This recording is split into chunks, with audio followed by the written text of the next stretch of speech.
सभी को नमस्ते।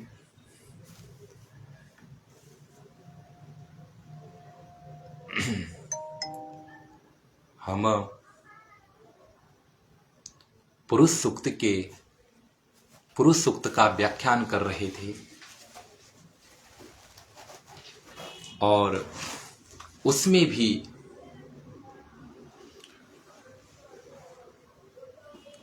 वर्ण व्यवस्था का हम वर्णन कर रहे थे। हमने विचार किया है कि जो वह व्यापक चेतना है वह विश्व में हर जगह विद्यमान जो चेतना है उसने चिंतन के लिए ब्राह्मण का निर्माण किया। रक्षार्थ क्षेत्री का निर्माण हुआ उससे, और कृषि गौरक्ष मध्यवृत्ति के लिए उसने वैश्य वर्ग को जन्म दिया, और सामाजिक उन्नति के लिए उसने शूद्रों को जन्म दिया। हमने शूद्र शब्द की व्याख्या भी की है।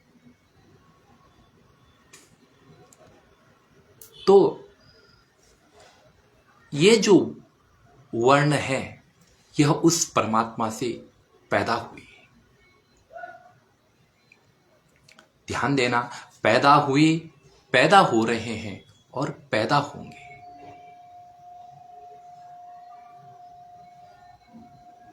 ध्यान देना,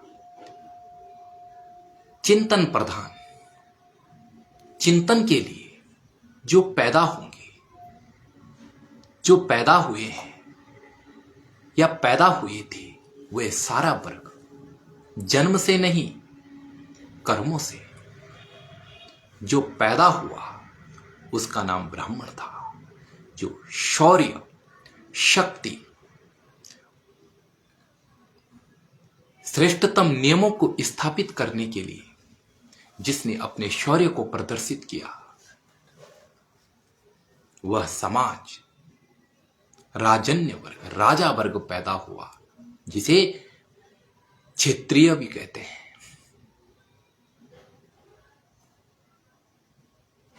और मध्यवृत्ति के लिए, जांगों के लिए, मध्यवृत्ति के लिए वैश्य वर्ग का जन्म हुआ, और पांव के लिए, उन्नति के लिए, गति के लिए शूद्र वर्ग का जन्म हुआ। या यूं एक दूसरा अर्थ भी है, उसको अभी बताऊंगा। उससे पहले हमने यहां पर विभक्तियों का व्यत्यय यहां पर माना है। जैसे मुख पैदा हुआ, तो मुख उस ईश्वर के मुख से ब्राह्मण पैदा हुआ, ऐसा जो अर्थ किया जाता है वह एक सीधा अर्थ है। लेकिन पाणिनीय व्याकरण में दो सूत्र हैं कि जिनके माध्यम से वेदों में विभक्तियों का सही मूल्यांकन हो सकता है। एक पहला सूत्र है व्यत्ययोर बहुलम। यह जो पाणिनीय का सूत्र है, इस सूत्र को व्याकरण महाभाष्य ने योग विभाजित किया। योग विभाजन का अर्थ होता है एक सूत्र को दो सूत्रों में बनाया। और यह क्यों? क्योंकि इष्ट सिद्धि के लिए योग विभाग को किया जाता है। तो एक सूत्र व्यत्यय बनाया है, दूसरा सूत्र बहुलम बनाया है। प्रथम सूत्र से उन्होंने सारे विकर्ण, जितने विकर्ण होते हैं उनका व्यत्यय किया है, और दूसरे सूत्र से, बहुल सूत्र से उन्होंने संपूर्ण विभक्तियों का, संपूर्ण विभक्ति, तिगंत, सुबंत, तिगंत, काल, प्रश्मयी पद, आत्मनेय पद,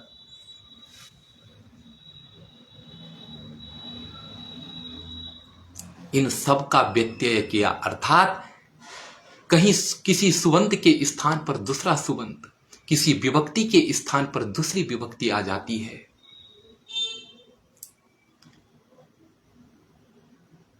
विभक्तियों का परस्पर व्यत्यय, मतलब किसी विभक्ति की जगह पर कोई दूसरा, मतलब जहां पर से है वहां पर को विभक्ति,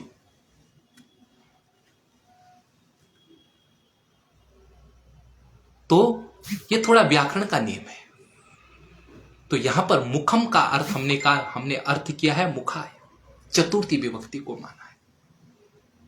ऐसे ही एक सूत्र और भी है, सुपाम, सुलुक, पूर्व, सवर्ण, छेया, ऐसा एक सूत्र है, डाढ़्या जाल।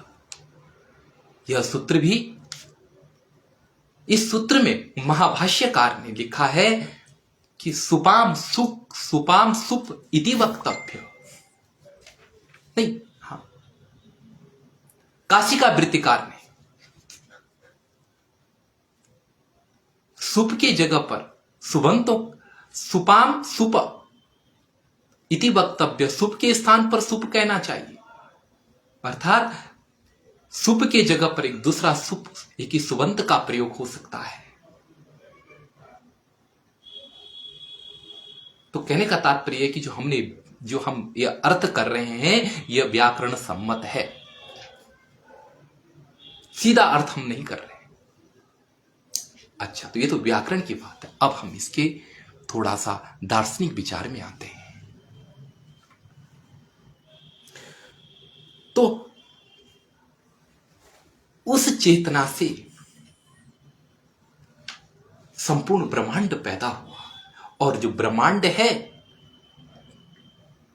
जो पैदा हुए हैं उनके सामने लक्ष्य है। लक्ष्य को देख करके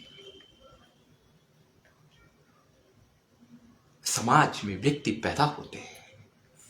कोई चिंतन मार्ग में जाते हैं, कोई बौद्धिक मार्ग में जाते हैं, ब्राह्मण बन जाते हैं, कोई शौर्य मार्ग में जाते हैं, क्षेत्रीय बन जाते हैं, पहला वर्ग, दूसरे वर्ग में आ जाते हैं, तीसरा कृषि, गौरक्ष, वाणिज्य, उद्योग धंधों में चले जाते हैं, और चौथा वर्ग, चतुर्थ कार्य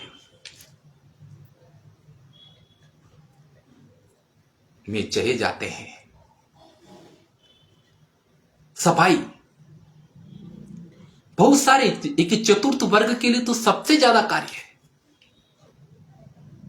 विभिन्न कार्यों में लग जाते हैं। तो लक्ष्य को देख करके, सामाजिक लक्ष्य को देख करके व्यक्तियों का उत्पादन ईश्वर से हुआ। अच्छा, अब देखो कितना बड़ा सूत्र है।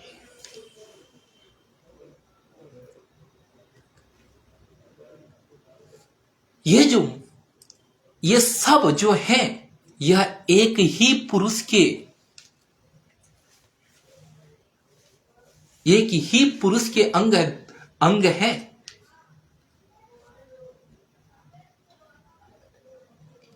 अब देखो, सुनो, एक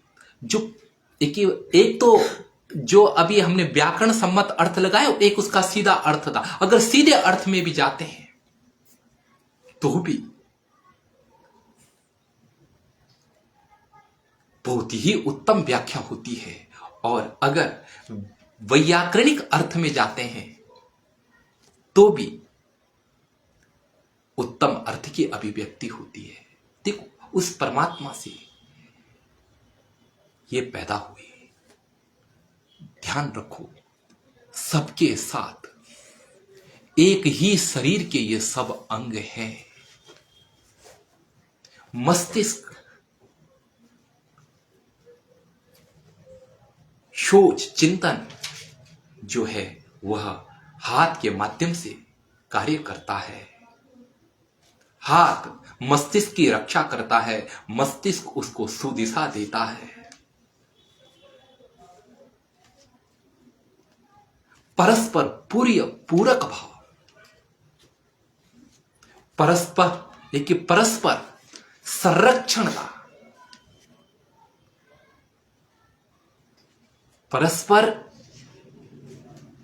परस्पर अनन्यता, परस्पर आत्मीयता,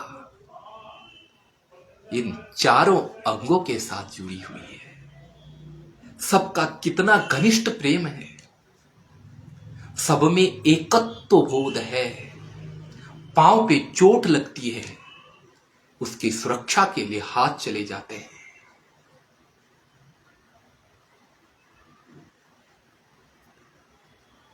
उस पांव पे चोट लगती है, मस्तिष्क रोता है, आंखों से आंसू आते हैं। कितना अनुन्यता, आत्मीयता, परस्पर रक्षण का भाव, परस्पर सहयोग का भाव, और इसी सहयोग, परस्पर सहयोग से, परस्पर आत्मीयता से, परस्पर अनन्यता से, परस्पर ममता से ये समाज बंधा हुआ था। कोई ऊंचे बड़े का भाव नहीं था, कोई छोटे नीचे का भाव नहीं था। इसीलिए तो इसमें लिखा गया है आगे, अकनिष्ठ अज्येष्ठासो, अकनिष्ठासो, अज्येष्ठासो, अकनिष्ठासो, एते संभ्रातरो बा वृद्धु सौभाग्याय। अज्येष्ठासो, कोई बड़ा नहीं था, अकनिष्ठासो, कोई छोटा नहीं था, कोई बड़े छोटे का भाव न था। एते संभ्रातरा, ये सब एक जैसे भाई थे, और सौभाग्याय बवृद्धु, और उन्नति के लिए ये सदा प्रयत्नशील रहते थे। यह समाज था। यह इस समाज में न तो कोई ऊंचा न कोई छोटा, परस्पर मित्रता बंधुता का भाव था। इसलिए कोई छोटा नहीं, कोई बड़ा नहीं। और इतना ही नहीं, इतना ही ये नहीं है, इसमें तो आगे भी लिखते हैं। यजुर्वेद में 18वें अध्याय में आया है, रुचम नो देहि ब्राह्मणेषु रुचम राजसु नस्कृधि, रुचम विश्वेषु शूद्रेषु मयि देहि रुचा रुचम। अब देखो, हे परमात्मा, हे ईश्वर,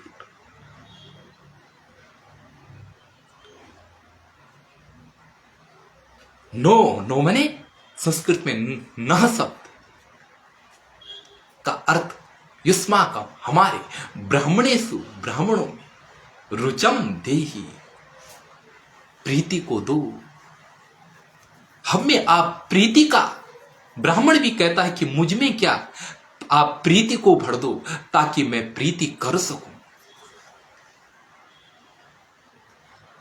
मेरे अंदर पावन श्रेष्ठ रुचि इच्छाओं को भर दो।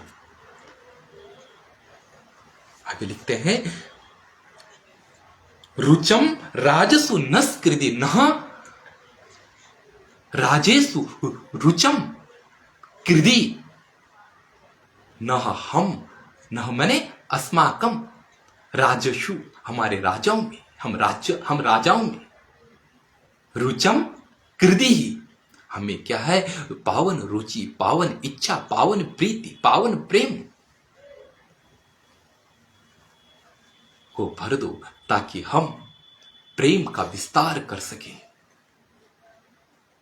ताकि हम परस्पर प्रीति का संवर्धन कर सके, मिलजुल करके उन्नति कर सके। इतना ही नहीं, आगे कहते हैं कि रुचम वैश्येषु विश्वेषु, हम वैश्य उद्योग प्रधान लोगों में रुचि को भर दो, प्रीति को भर दो, ताकि हम अपने कार्य से समाज की उन्नति कर सके, अपनी उन्नति सामाजिक उन्नति में कर सके। इतना ही नहीं, शुद्रेषु रुचि, हम जो सेवक लोग हैं, समाज जो क्या है, समाज की उन्नति करने वाले लोग हैं,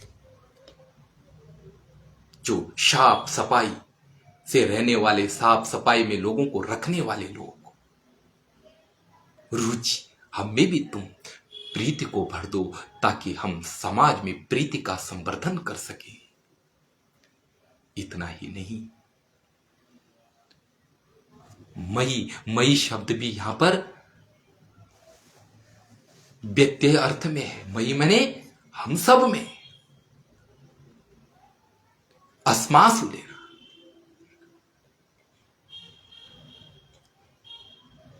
हम सब में। रुचम देहि, हम में तुम प्रेम को भर दो। हे ईश्वर, आप अपनी रुचि से हम में प्रेम की रुचि भर दो। हे ईश्वर, अपनी महान प्रीति से हमारे हृदय के अंदर प्रीति का संचार करो, ताकि हम परस्पर उन्नति कर सकें, परस्पर प्रीति कर सकें। कहां है ऊंच नीच का भाव? ऊंच नीच का भाव नहीं है, लेकिन एक चीज जरूर है, जिस व्यक्ति के हृदय में तुच्छता, पाप, खोट भरा हुआ हो, वह व्यक्ति जरूर ऊंच नीच का भाव पैदा कर देता है। जिस व्यक्ति के अंदर में घृणा भरी हो, द्वेष भरा हो, वह व्यक्ति जरूर ऊंच नीच का भाव भर देता है समाज में लड़ने के लिए।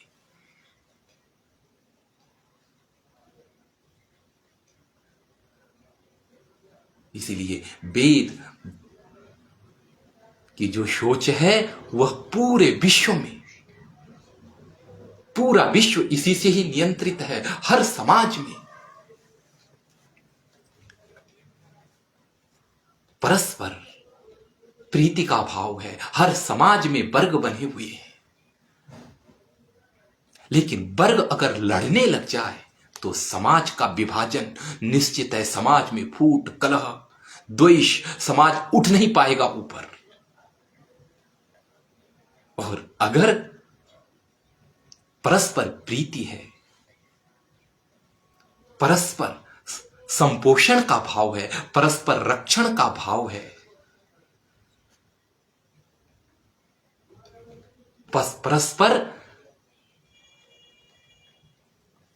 परस्पर सहयोग का भाव है, परस्पर कार्य सहयोग का भाव है, परस्पर आगे बढ़ाने का भाव हो, तो समाज उन्नति की तरफ बढ़ेगा। इसीलिए ये 4 वर्ण व्यवस्था बनाई गई थी।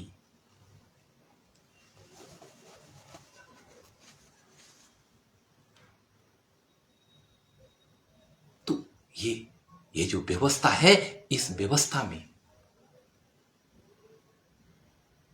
व्यवस्था में समस्या तब पैदा हुई जब इस व्यवस्था को जन्मना माना जाने लगा, जन्म से माना जाने लगा। कोई चीज भी हो, अगर वह रूढ़ी बन जाती है तो वह बहुत गलत रूप में प्रयोग होने लगती है। जिसने कभी वेद पढ़ा ही नहीं वह भी अपने को ब्राह्मण बोलने लग जाए,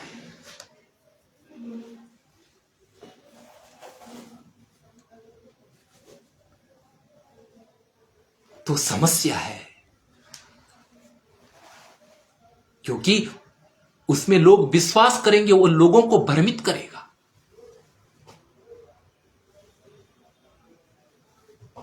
ढोंग पाखंड में फंसा देगा, क्योंकि पढ़ा कुछ नहीं।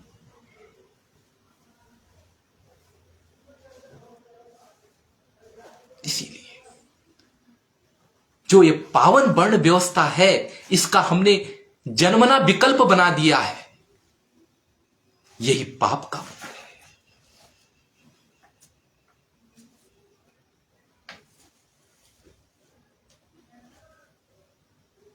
इसीलिए हर व्यक्ति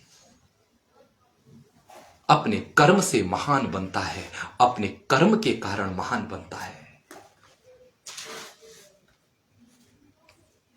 तो आगे लिखते हैं कि आगे वाला मंत्र है,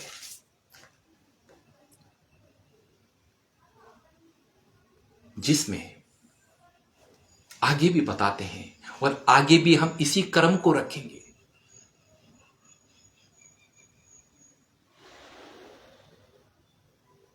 आगे लिखते हैं कि चंद्रमा मनसो जात। अब देखो, मन से चंद्रमा पैदा हो गया,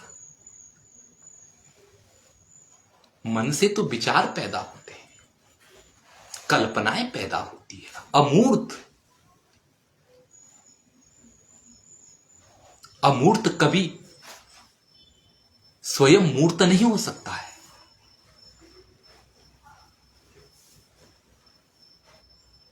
अब ये सोचिए कि मेरी इच्छा से, मेरी इच्छा ही वस्तु बन जाए, असंभव है।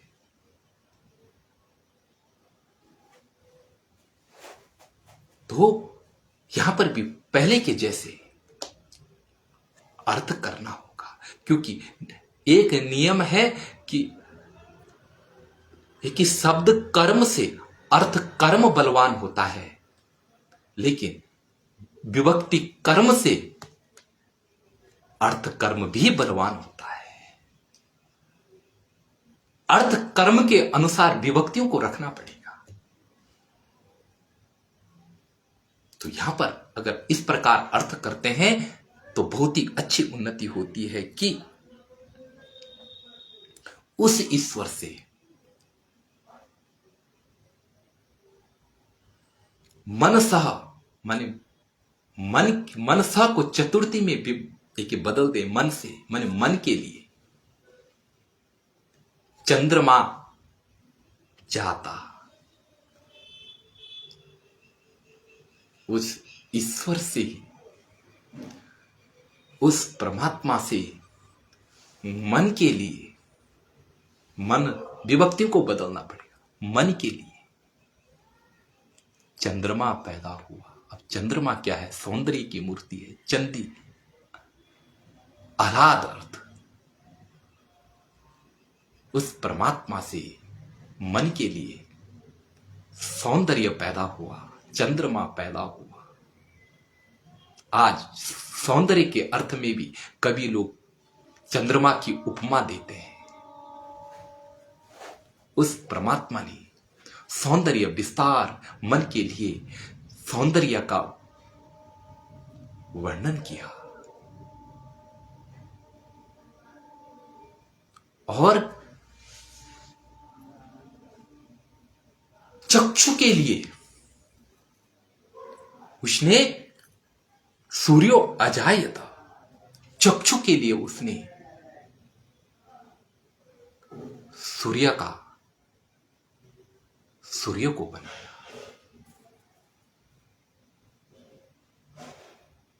चतुर्थ्यर्थे षष्टिर वक्तव्य, चतुर्थी के बताने के लिए षष्टि विभक्ति का भी प्रयोग होता है।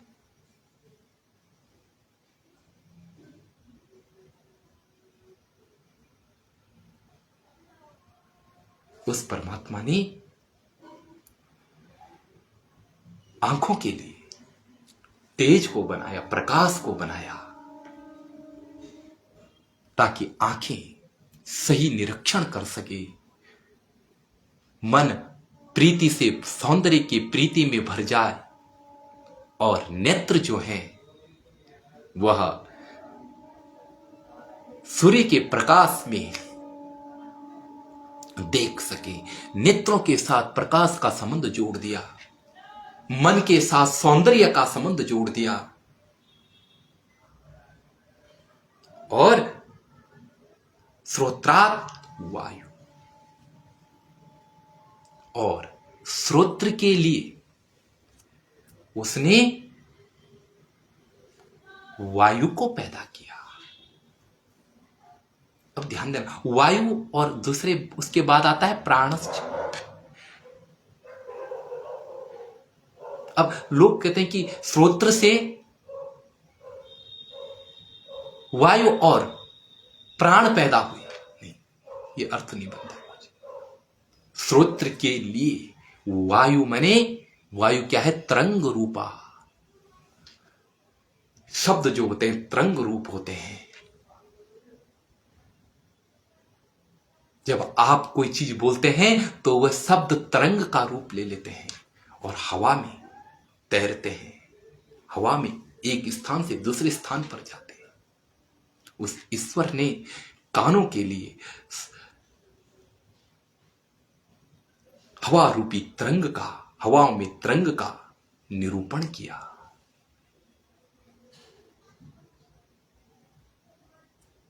और मुखात् प्राणः अग्निश्च जायते, यहां पर यह अर्थ करना पड़ेगा। और मुख के लिए उसने प्राण वायु, ऑक्सीजन को बनाया और अग्निश्च, और अग्नि को बनाया। अग्नि ज्ञान, मुख से ही तो ज्ञान का कथन होता है। वाणी को बनाया। अग्निर वाक भूत्वा मुखम प्राविशत, अग्नि ही वाणी बनकर के मुख में है।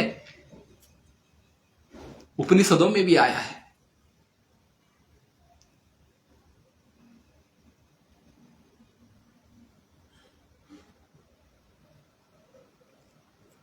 तो यह वेद बताता है, यह वेद की देशना है,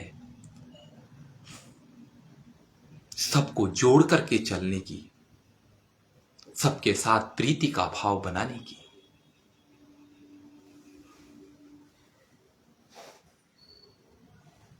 यह जो है वेद एक ऐसी देशना है कि मानव को मुक्त मस्तिष्क प्रस्तुत करता है।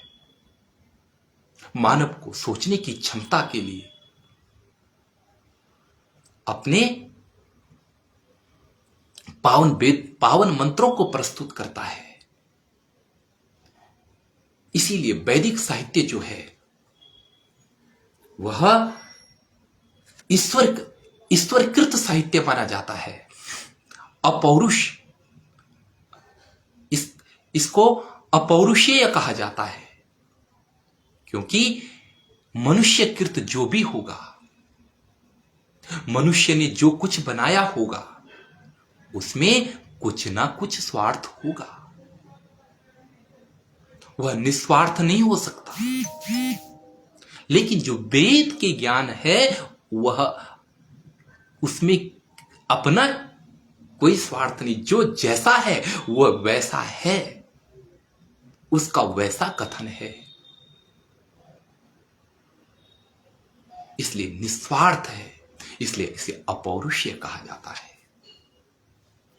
यह जो ज्ञान, यह वेदों का ज्ञान हर मानव के लिए है, हर व्यक्ति के लिए है।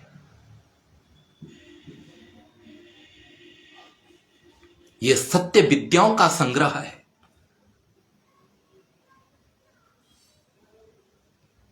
तो यह जो संपूर्ण वेद वेदांत है, यही बताता है कि समग्र विश्व में जो व्यापक है वह एक पराचेतना है।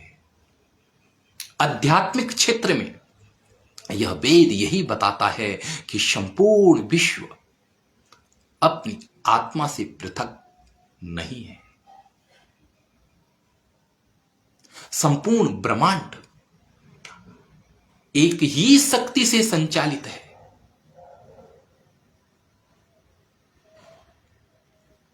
ये आंखें, यह कान, यह श्रोत्र, यह जिह्वा, यह शरीर का हिलना, यह शरीर का चलना, ये सब एक ही शक्ति से संचालित हो रहे हैं।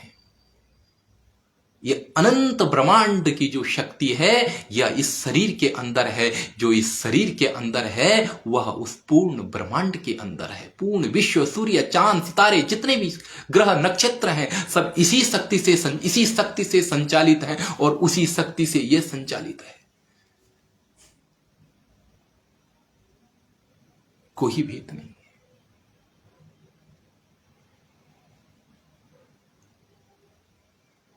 ये व्यापकीकरण परस्पर व्यक्तियों में पिछले उसमें हमने बताया है कि व्यक्तियों का परस्पर जो संबंध है वह आत्मिक संबंध है।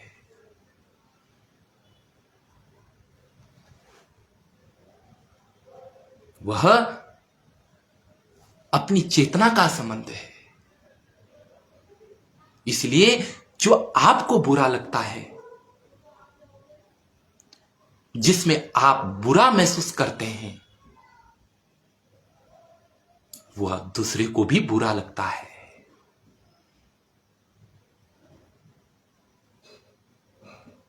यह जो ये मस्तिष्क है, यह जो चेतना है, यह अपने में एक संपूर्ण वेद है। जो इसमें है वह वेद में है। यह चेतना हमेशा निष्कपट रहनी चाहती है, निष्कलंक रहनी चाहती है, इसलिए कलंक को सहन नहीं करती है।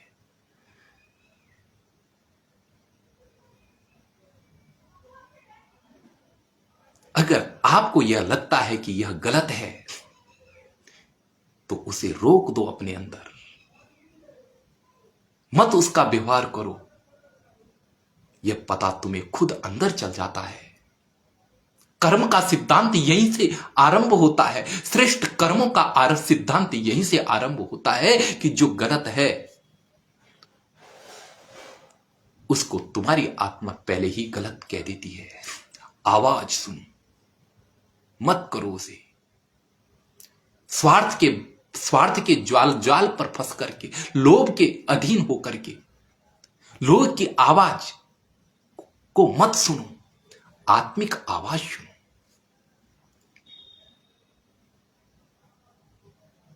जो अंदर से, जिसके साथ लोभ का विरोध हो रहा हो, जिसके साथ छल का विरोध हो रहा हो, वह आपके अंदर की आवाज, उसको सुन करके कार्य का आरंभ करो।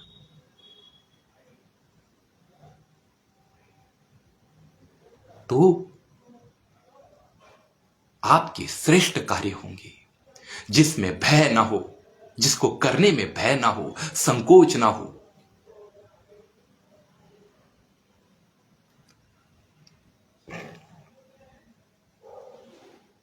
डर ना हो, अपनी आत्म स्वतंत्रता बाधित ना हो, जिस वाक्य से दूसरे की स्वतंत्रता बाधित ना हो,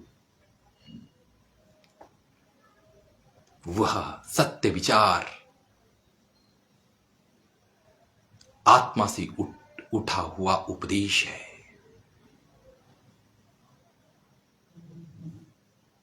तो संपूर्ण वेद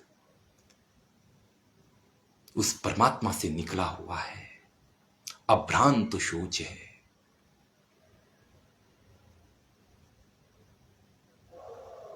आपको ये जो मस्तिष्क है ना, यह जो चेतना का शास्त्र है,